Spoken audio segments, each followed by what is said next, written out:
여러분 안녕하십니까? 달라이라마의 불교 강의 해설 시간입니다. 제가 전주에 여러분들께 달라이라마의 불교 강의 해설에 대한 안내를 해드리면서 한 가지 드린 말씀이 있습니다. 그것은 보시다시피 이 책의 내용이 워낙 많기 때문에 처음부터 끝까지 빼놓지 않고 설명을 해드린다는 것은 저도 그렇고 여러분도 그렇고 부담이 많이 갈 것이다. 그렇기 때문에 이 책의 내용들 가운데에서 중요하다고 생각되는 부분, 즉 요품들을 뽑아 가지고 설명을 해드리겠다, 이렇게 안내를 해드렸습니다. 그런 의미에서 오늘 첫 시간이지만은 이 책의 서두부터 제가 설명을 하지 않고 저 2장부터 설명을 하겠습니다. 본격적인 해설에 들어가기 전에 여러분들께서 교재를 한번 보시는 것이 좋을 듯 싶습니다. 좀 바쁘고 번거로우시더라도 서점에 가시면 이 책을 어렵지 않게 구하실 수가 있으니까 구입해서 함께 저하고 함께 읽어가면서 설명을 들으시면 이해하시는데 큰 도움이 될 거라고 생각합니다. 자, 이 교재 20페이지를 한번 보실까요? 여기에 보면은 이 책의 구성에 대해서 이렇게 말하고 있습니다. 이 책의 구성에 대해서 밝히고 있습니다. 제1장 불교의 기원과 전파, 이렇게 시작되는데요. 제1장 불교의 기원과 전파, 이렇게 시작을 해가지고 이제 페이지 수를 쭉 넘겨가지고 28페이지까지 가면은 제16장에서 결론을 맺고 있습니다. 전부가 다 이제 16장으로 나눠서 달라이라마 존자께서 강의를 하신 거죠. 제1장에서는요, 제1장은 제가 생략을 하겠다라고 이렇게 말씀드렸지 않습니까? 근데 1장에서는 무엇을 설명하고 있습니까? 부처님의 생애를 간략하게 밝히고 있고, 그 다음에 불교의 경전과 불교의 전파, 그 다음에 빨리어 전승, 그랬으나 빨리어는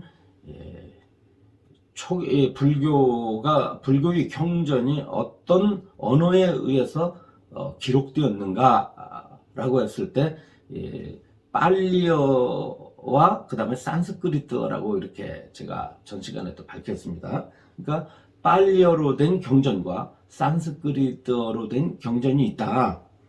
그 가운데서 이제 빨리어의 전승에 대해서 설명을 했고, 그 다음에 이제 중국 불교로 넘어가지 않습니까? 그리고 중국 불교에 이어서 이제 티베트 불교로 이렇게 이어졌는데요. 왜냐하면 티베트 불교는 이제 달라이라마 존자가 이제 티베트 분이시니까 당연히 티베트 불교에 대해서 안내를 해드렸을 거 아닙니까? 그 다음에 이제 우리 공통점과 다양성, 그랬습니다. 말하자면 불교라고 하는 것이 어떠한 공통점이 있으면 또 불교가 국가마다 어떠한 또 다양성이 있느냐. 그러니까 불교가 이제 하나의 통일점이 있다고 한다면 또 뭐가 있어요? 다양성을 우리가 인정하지 않을 수 없지 않습니까? 그래서 같은 불교를 믿는 국가지만 어떻죠? 그 국가와 또 그것을 받아들이는 그 민족마다 다르게 설명을 할 수도 있고, 또 갖가지 문화를 수용하는 데 있어서도 차별이 있기 때문에 이 부분을 간략하게 아마 달라이라마 존자가 설명하고 갔을 거 아닌가, 이렇게 생각하시면 됩니다. 그런데 이제 오늘부터 이제 공부하시게 되는 그 부분이 제2장부터가 되겠습니다. 제2장 귀삼보, 이렇게 이제 차례가 되어 있는데요. 저하고 오늘은 이 귀삼보에 대한 부분을 공부하도록 하겠습니다. 교재로는요, 몇 페이지가 되느냐면은 51페이지가 되겠습니다. 51페이지 제2장 귀삼보. 귀삼보의 첫 부분은 어떻게 쓰여져 있느냐? 모든 불교 전통들은 삼보에 귀하는 것이 불교도 인지를 구분하는 것이라는데 동의한다. 이렇게 시작을 하고 있습니다. 그러니까 불교 전통에서는요, 삼보에 귀하는 것으로서 공통을 삼는다 이거죠. 전통적으로 불교는 어떻습니까? 그 불교는 종교입니다. 단순한 무슨 철학서가 아니에요. 불교는 물론 그 철학의 범주에도 들어가지만은 좀 더 이제 우리가 알기로는 철학보다는 이제 어떤 시각으로 바라보고 있느냐면 바로 종교적 시각으로 보고 있죠. 불교는 당연히 이제 종교죠. 불교는 전번에도 말씀드렸듯 철학적이며 종교적이며 실천적이다 이렇게 말씀을 드렸는데요. 그렇다면 불교는 종교로서 반드시 필요한 것, 종교 그러면 뭐가 있죠? 귀해야 될 대상이 있습니다. 즉 무엇을 믿고 무엇에 의지할 것인가 라고 하는 그 의지처가 있어야 되는데 그 의지처가 바로 뭐냐? 삼보라는 것이죠. 그러니까 불교 신앙의 대상은, 불교의 귀 대상은 바로 삼보다.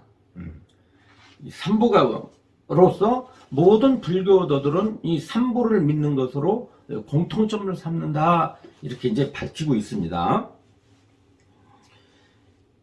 사람들은 다양한 이유로 삼보에 귀할 수 있지만 논리와 체험을 통해서 부처님의 가르침을 알고 이해함으로써 그 가르침이 진실임을 스스로 확인해야 확고한 귀의가 이루어진다 이렇게 설명을 하고 있습니다. 모든 불교도들이 공히 삼보에 귀의를 하고 있는데 그 이유도 다양하다 이 말이죠. 첫째 이유가 다양하죠. 삼보를 귀의하는 데는 공통점을 가지고 있으나 나름대로 삼보에 귀의하는 데는 이유가 있고 또 뭐가 있어요.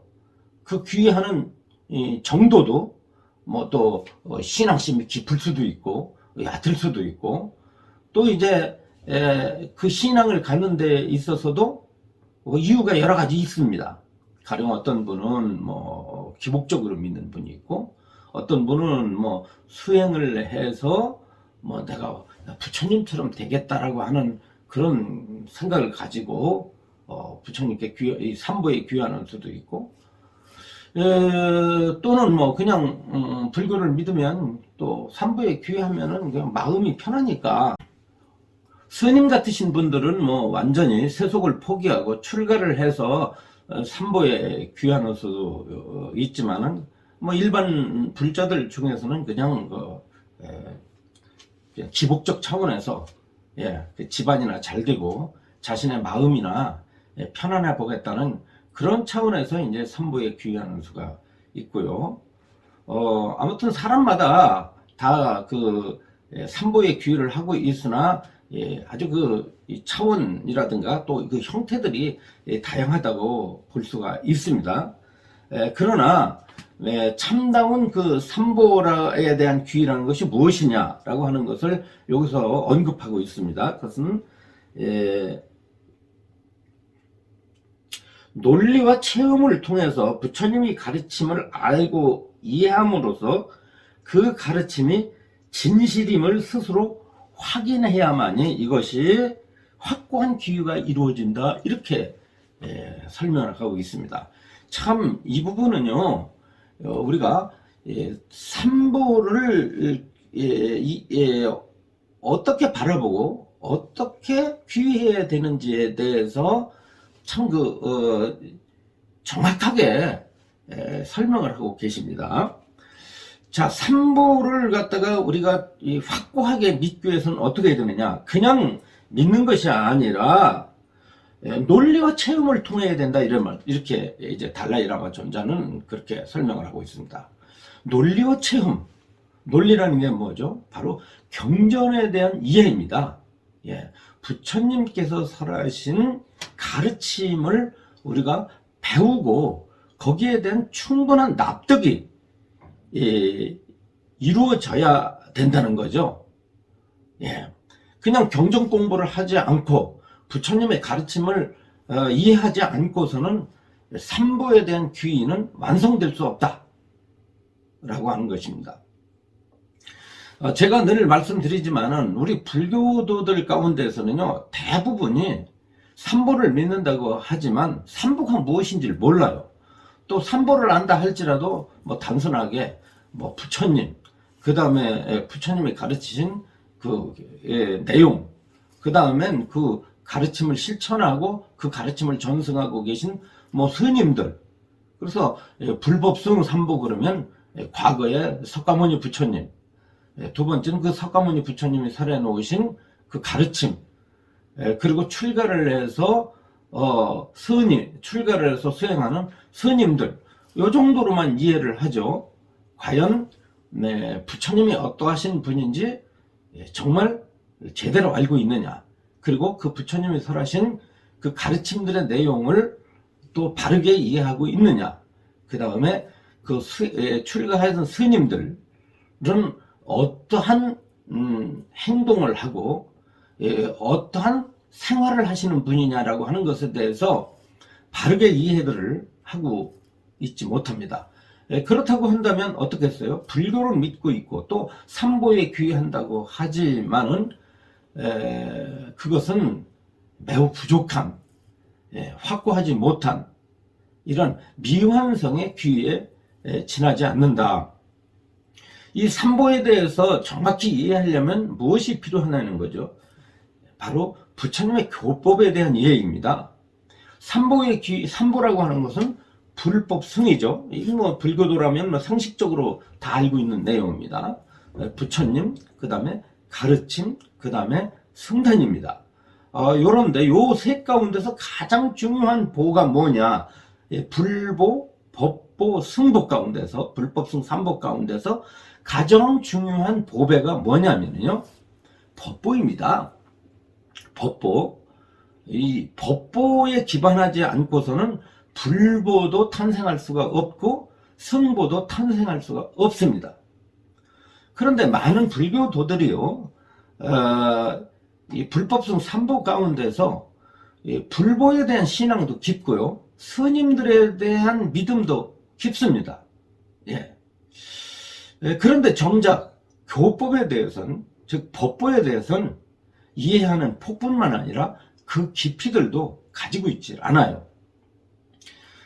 특히 이제 많은 불교 국가 가운데서 우리나라의 그 불자들의 수준이 불교에 대한 이해도가 아주 낮다라고 보고 있습니다. 전번시간에 말씀드렸던 이 달라이라마 존자에게 우리 한국 불자들이 이렇게 방문을 했을 때 한 가지 그 충고를 했지 않습니까? 한국 불자들을 만나 보면은 부처님에 대한 신심은 깊은데 불교에 대한 이론이 전혀 갖춰져 있지 않다. 그러니 제발 불교 철학을 공부하시고 불교 논리학을 좀 공부들을 하세요. 한마디로 한국 불자들은 무식하다 이 말씀이거든요. 그러니까 무식하게 믿어가지고는 이것은 진정한 불교인이라고 할 수가 없다. 그러니까 경공부 좀 하세요. 이렇게 이제 좀 나무라신 것인데요. 여러분들 이 달라이라마의 충고를 귀담아 들을 필요성이 있습니다. 한국 불자들은요, 거기가 대부분이 부처님을 믿는다고 하지만 부처님이 누군지 제대로 몰라요. 그럼 누구를 믿느냐? 불상을 믿어요. 그러니까 부처님을 믿는 게 아니라 누구를 믿는다고요? 불상을 믿습니다. 불상을. 그러다 보니까 부처님에 대해서 잘 몰라요. 석가모니가 어떤 분인지 잘 모르고 있고, 그 다음에 그 석가모니 부처님을 중심으로 해서 나타난 많은 부처들에 대한 정체를 잘 모릅니다. 불교 속에 들어오면 얼마나 부처님이 계십니까? 뭐 과거 칠불이 계시다느니, 또 우리가 신앙으로 믿고 있는 뭐 아미타불, 뭐 미륵불, 뭐 약사열애불, 뭐 이런 다양한 부처님들을 만나고 있는데, 그 부처님의 정체가 무엇인지 알지 못하고요. 또 알려고들도 하지 않아요. 그냥 절에 가서 그 부처님 형상을 보고 그냥 그저 그 앞에서 기도하고 염불하고 독경하고 절하고 공양 올리고 이렇지, 전혀 뭐 그 부처님에 대한 이해도들이 턱없이 부족합니다. 또 여러분들이 또 뭡니까? 스님에 대해서 알고 있지만 스님이 과연 어떠한 분인지 제대로 몰라요. 그냥 머리 깎고 또 이 가사를 걸치면은 뭐 스님이지. 또 속사를 떠나서 욕심을 내지 않고 세속의 어떤 그 번거로운 그런 그 직업을 갖는다든가, 또 뭐 죄를 짓는 행동을 하지 않고 깨끗하게 사시는 분, 뭐 이 정도로만 이해를 하지, 과연 그 스님들은 어떠한 계와 요를 지키고 어떠한 수행을 해서 어떠한 목적을 가지고 사시는 분인가에 대해서 그 이해들을 하려고 하지 않습니다. 다시 말하면 삼보에 대한 이해가 턱없이 부족한데, 그 중에서도 법보에 대한 이해는 더 문제가 많다. 법보에 대한 이해, 즉 부처님 가르침은 과연 무엇일까?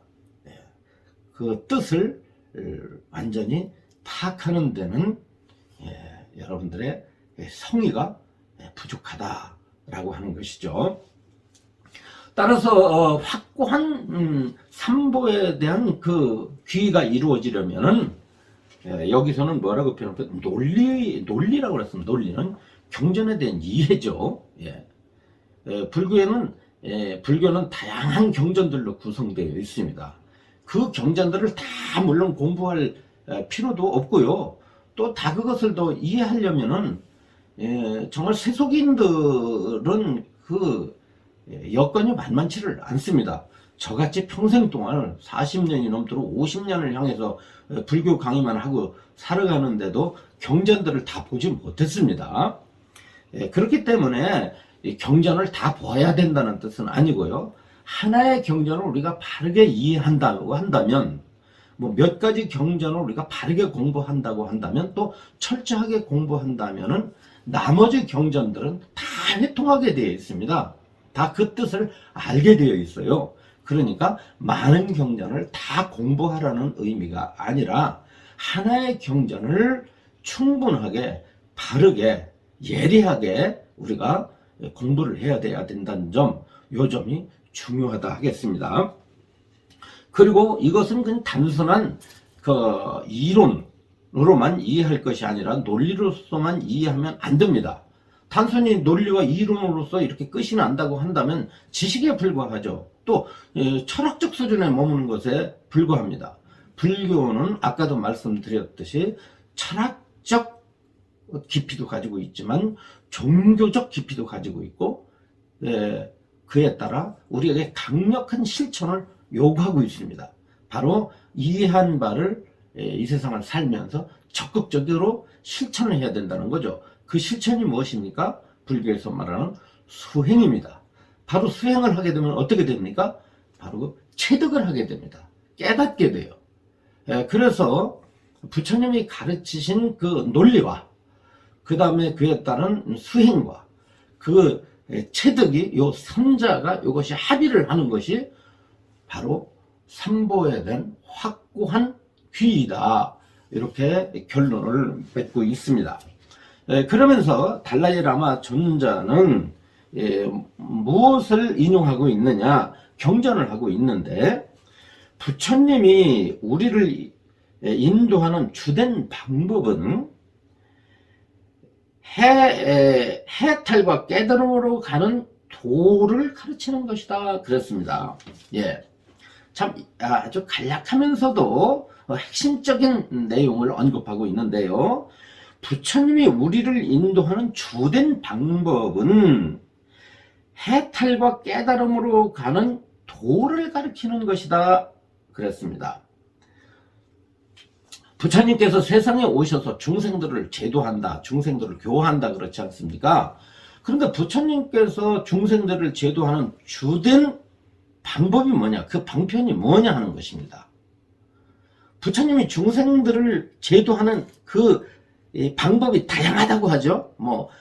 불교는 84,000의 방편을 가지고 있다, 이렇게 이제 사람들은 많이 말을 하고 있는데, 그러나 부처님이 중생을 이끄는 방법이 아무리 다양하다 할지라도 그 주된 방법이 뭐냐면은 해탈과 깨달음으로 가는 도이다. 예, 그 길을 가리키는데요. 그 방법이 뭡니까? 부처님의 다양한 방법은 뭐냐면 말씀이에요. 말씀. 가르침입니다. 예, 다른 방법을 쓰지 않았습니다. 중생을 제도하는 방법이 불교에서 많다고 했을 때 그 방법은 바로 언어예요. 언어. 예, 그 다양한 가르침을 통해서, 다양한 말씀을 통해서 부처님이 중생을 제도했지, 부처님이 중생 제도하려고 운전했습니까? 노래를 했습니까? 그분이 무슨 세속의 일을 했습니까? 하기야 중생을 제도하기 위해서 요즘에 보면은 스님들도 다양한 방법으로 세속에 나와서 갖가지 행사를 한다고 하지만, 그러나 그 속에 뭐가 있어야 되죠? 스님도 때에 따라서 세속의 일을 할 수가 있어요. 그렇지 않습니까? 세상 사람들과 어울릴 수가 있습니다. 그러나 그걸 어울린다 할지라도 어울림으로 끝나면 안 되죠. 무엇이 필요합니까? 그 어울림은 하나의 방법이 되고, 주된 방법은 부처님의 가르침을 사람들에게 전하는 거예요. 왜냐? 부처님이 중생을 제도하는 방법이 언어술이었기 때문에 그렇습니다. 예. 그 언어는, 부처님의 언어는 어디를 향하고 있는가? 부처님의 갖가지 언어는 바로 해탈과 무엇입니까? 여기서 깨달음이다, 이 말이죠.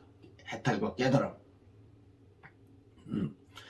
자, 해탈이라는 것이 무엇입니까? 해탈은 인간이 겪어야 될 태어나고 늙고 병들고 죽는 괴로움, 즉 생로병사의 그로부터 파생되는 또 괴로움이 있죠.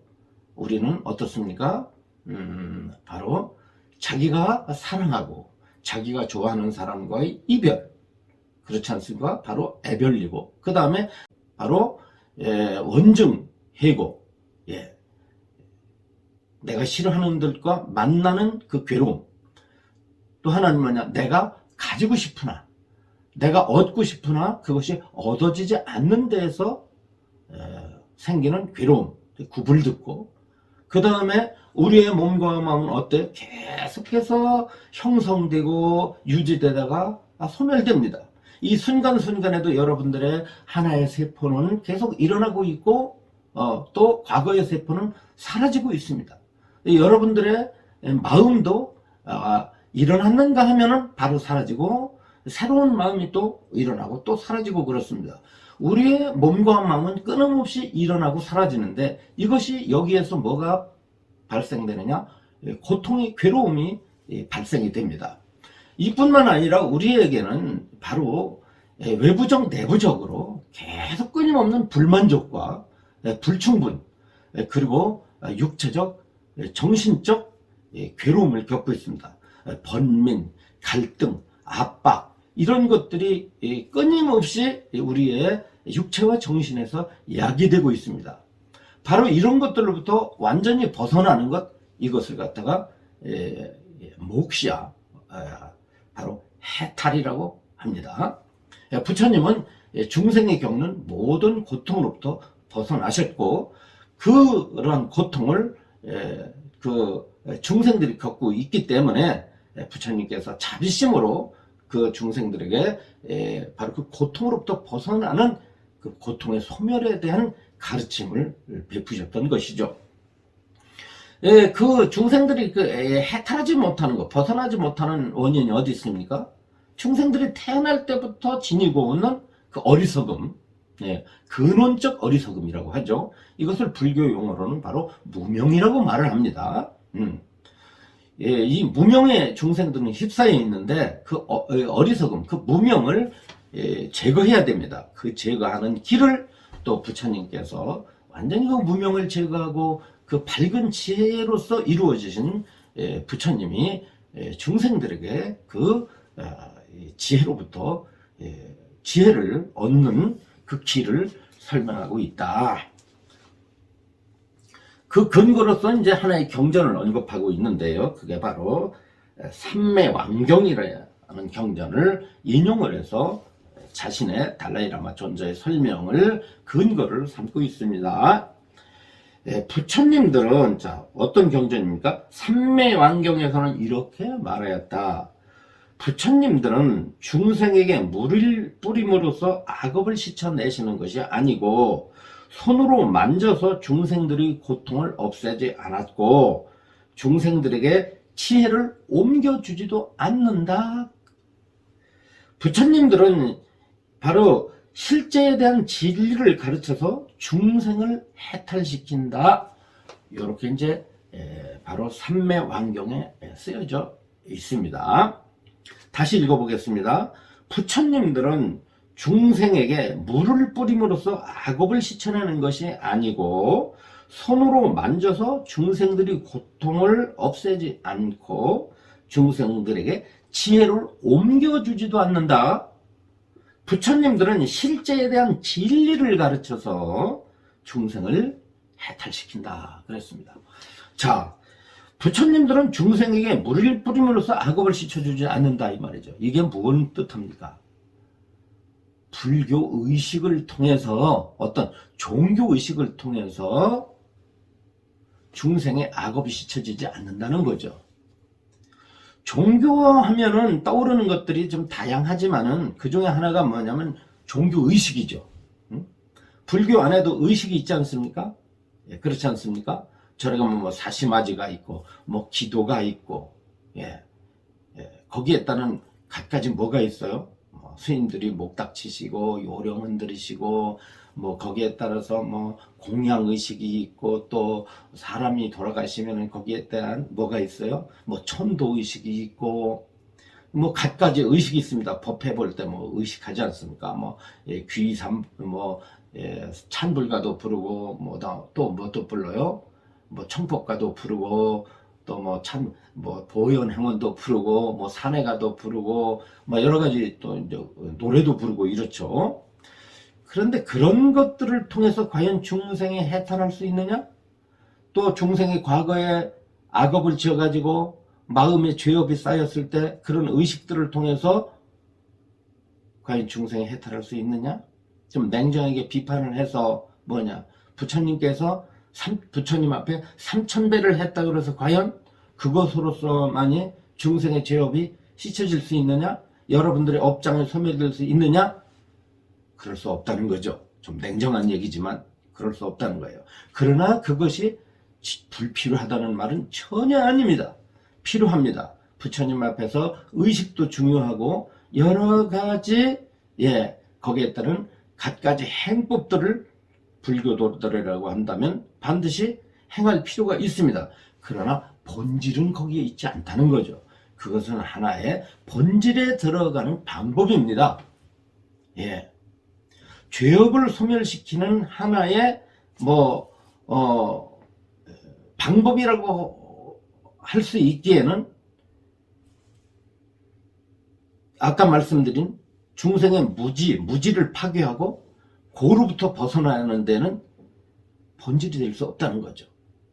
하나의 방편으로 수용한다 할지라도 적극적이지 못하고 그것이 아까 말씀드린 대로 알미가 될 수 없다는 거예요. 네, 그런 뜻입니다. 참 다른 종교에 보십시오. 가면은 뭐 이렇게 머리에다 손을 얹고 뭐 세례도 하고 그렇지 않습니까? 세례를 주고 또 불교 속에 들어와도 뭐 그런 의식들이 많아요. 뭐 마정숙이라고 해가지고 뭐 계를 받을 때 대승에서 보살계 같은 거 받을 때 머리 위에다 이렇게 뭐 손을 얹기도 하고요. 손을 얹고 또 또 어떻습니까? 뭐 연비, 여기다 뭐 향불로다 연비를 하고 이러죠. 뭐 이런 것들을 통해서 어떻다? 이런 걸 통해서 한다고 해서 악업이 씻어지는 것이 아니다라는 거예요. 요것은 자 일반 불자들이 들으면 좀 아유 뭐 그래 그러면 신심이 떨어지지 않나 뭐 이렇게 생각되는데 그러지 마시고요. 그 본질을 아시기 바랍니다. 손으로 만져서 중생들이 고통을 없애지 않고 이건 뭡니까? 부처님은 뭐 의사가 아니다. 세상의 의사가 아니다 이 말이죠. 세속의 이것은 무슨 뜻이냐면 세상의 방법과는 다른 방법이라는 뜻이에요. 보통 세상에서 쓰고 있는 세상에서 사용하고 있는 방법을 가지고 중생의 고통을 없애는 것이 아니라 또 부처님이 직접적으로 부처님의 지혜를 줄 수 있느냐? 예, 부처님이 중생들에게 깨달음을 줄 수 있느냐? 직접적으로 줄 수 없다고 봅니다. 네. 뭐 기독교 같은 데서는요 하나님이 다 해줄 수 있다고 보죠. 하나님이 마음만 먹으면은 뭐든지 다 이루어줄 수 있다고 봅니다. 그러다 보니까 이제 귀하기 좋아하는 사람들은 뭐 전지전능한 하나님을 믿지 왜 전지전능하지 않은 부처님을 믿느냐 해서 뭐 이렇게 이제 불교를 이제 폄하하기도 하지만은 불교 입장에서 볼 땐 그런 일은 일어날 수 없다고 보는 거예요. 제가 잘 아는 목사님한테 제가 이제 장난삼아 물었는데요. 그럼 기독교 하나님은 저 교통사고 나가지고 다리 한 짝이 이렇게 절단이 됐는데 그럼 하나님은 다리 한쪽이 없어진 사람에게도 그 다리를 갖다가 나게 할 수 있느냐 성한 다리로 만들 수 있느냐 그랬더니 하나님께 열심히 기도하면은 그 잘라진 다리도 이렇게 붙여서 나온답니다. 이렇게 살덩어리가 나와가지고 뼈가 전부 이렇게 맞춰져 가지고 성한 다리로 된대요. 그래서 그런 역사가 있느냐 그랬더니 아마 기독교 역사 가운데 있을 거라고 뭐 자신 있게 말하는데 글쎄 저는 도대체 뭐 이해가 되질 않더라고요. 마찬가지로 부처님께서는 어떻습니까? 부처님께서는 모든 것을 다 깨달으셨지만 사실 뭐 부처님의 지혜, 중생이 원하는 바를 부처님이 이루어지게 할 수는 없어요. 중생의 어리석음에 휩싸여 있는데 부처님이 그 어리석음을 제거해 줄 수도 없고 중생의 어떤 고통에 휩싸여 있는데 부처님이 그 고통을 대신 없애줄 수가 없다 그 말입니다. 이건 무슨 뜻입니까? 지혜는 스스로 닦아야 된다. 자기 스스로가 자기 스스로를 밝혀야만 된다라고 하는 것을 강조하고 있습니다. 그래서 부처님들은 실제에 대한 진리를 가르쳐서 실제에 대한 진리라는 게 뭐냐면 진리는 현존한다는 거예요. 중생이 알지 못해서 그렇지 중생의 지혜의 눈이 뜨이지 못해서 그렇지 지혜의 눈이 뜨인다면 여러분들 또 지혜의 눈이 뜨이지 않아도 돼요. 불교를 제대로 공부한 선지식으로부터 잘 설명을 들으면은 여러분들이 그 진리를 이해할 수 있습니다. 진리를 알 수가 있어요. 비록 깨달음으로써 아는 것은 아니지만 확고하게 진리가 존재한다는 것을 여러분들이 알 수가 있습니다. 진리라는 것은 보편적인 것이고요. 사실은 지금 이 순간에도 진리는 존재합니다. 그런데 그 진리를 우리가 알지 못할 뿐이죠. 여기 달라이라마 존자는 역시 진리는 확고한 것이다. 진리는 이미 우리 눈에 보이지는 않지만 지금 이 순간에도 현존한다. 실제한다. 어디에? 어느 곳에 진리가 존재하느냐?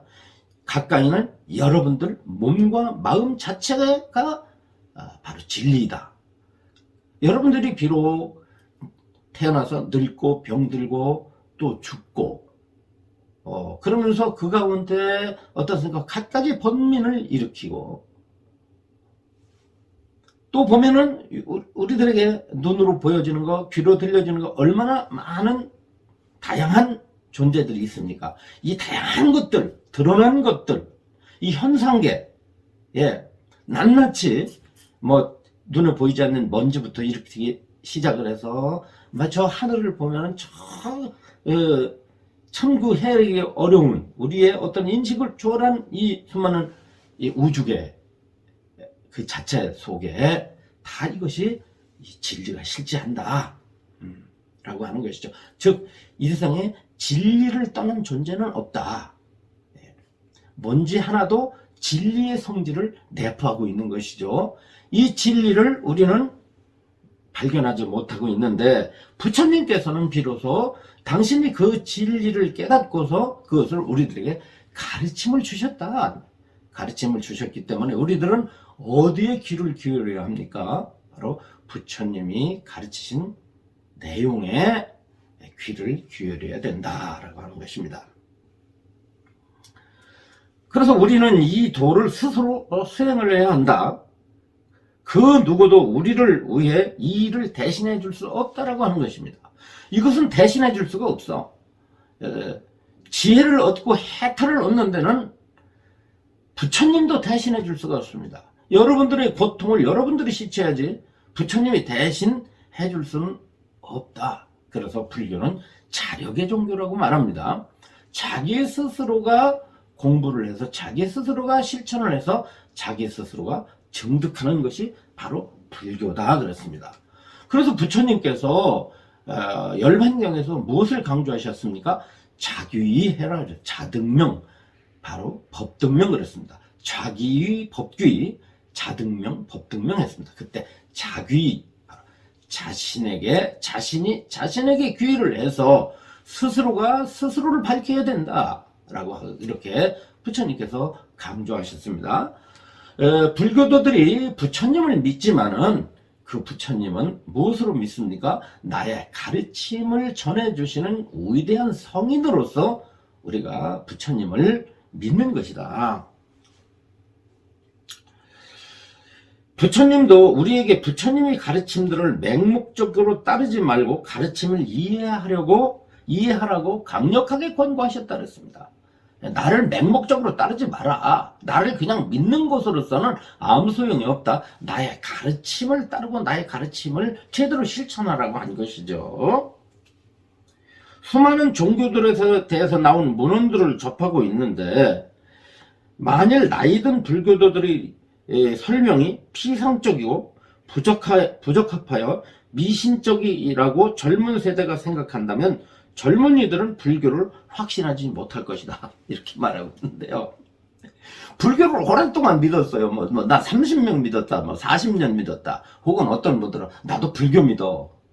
불교를 몰라요. 왜 불교 믿냐 그랬더니 우리 할아버지도, 우리 할머니도, 우리 아버지도, 우리 어머니도 절에 다녔거든.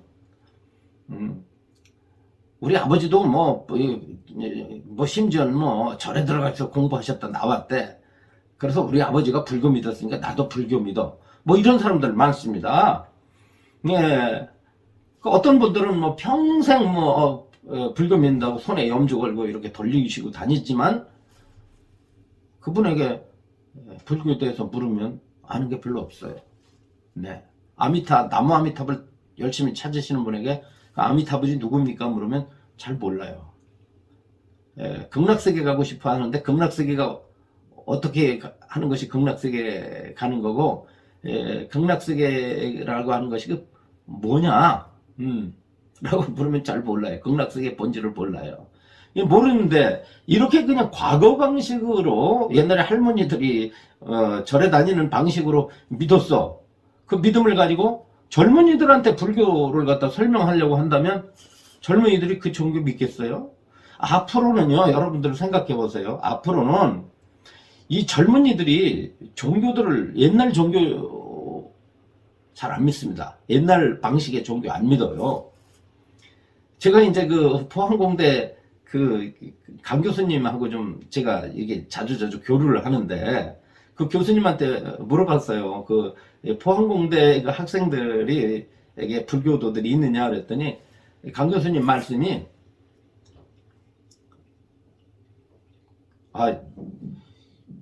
불교인은 둘째치고 종교 가지고 있는 사람 손들어 봐라 그랬는데 뭐 예를 들어 한 반에 한 50명이 되는데요. 한 과에 한 50명이 되는데 손 들어보라고 했더니 종교를 가진 사람이 7명이더래요. 그러니까 어떻죠? 이 젊은이들은 종교를 가지고 있는 확률이 한 3분의 1, 뭐 4분의 1 수준밖에 안 된다는 거예요. 그래서 앞으로 이 종교 인구가 줄어들어요. 특히 우리나라는. 대신에 어떻습니까? 외국 쪽에는 기독교 인구는 줄어드는데 불교 인구는 늘어나고 있습니다. 뭐 미국이나 저 구라파 쪽에는 불교가 상당히 부흥하고 있죠. 근데 한국은 어떻습니까? 한국은 2000년대까지 그 기독교 인구, 캐토릭 인구는 늘어나는데 지금 뭐 그 기독교 인구, 캐토릭 인구가 기하급수적으로 줄어들고 있습니다. 불교도 줄어들고 있지만 캐토릭이나 기독교처럼 줄어들고 있지는 않아요. 이상하죠? 그쪽은 선교라든가 이런 그 전도를 열심히 하고 있는데도 줄어들고 불교는 그 전도를 포교를 제대로 하고 있지 않은데도 그렇게 줄어들지 않고 있습니다. 오히려 엊그저께 이거 법보신문을 봤더니 젊은이들에게 물어봤더니 가장 호감 가는 종교가 뭐냐 그랬더니 불교라고 대답을 했어요. 그런데 이러한 그렇다고 한다면 불교의 미래는 상당히 밝다고 볼 수가 있습니다. 왜 그렇습니까?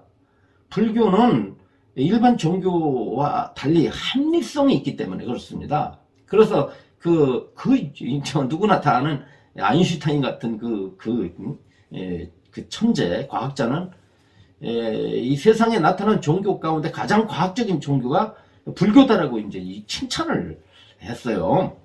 왜냐하면 불교는 바로 이 현실을 진단하고 현실을 진단하고 현실의 문제를 해결하는데 어떤 그 무조건적인 그 기독교와 같은 그 무조건적인 믿음을 통해서 해결하려고 하지 않거든요.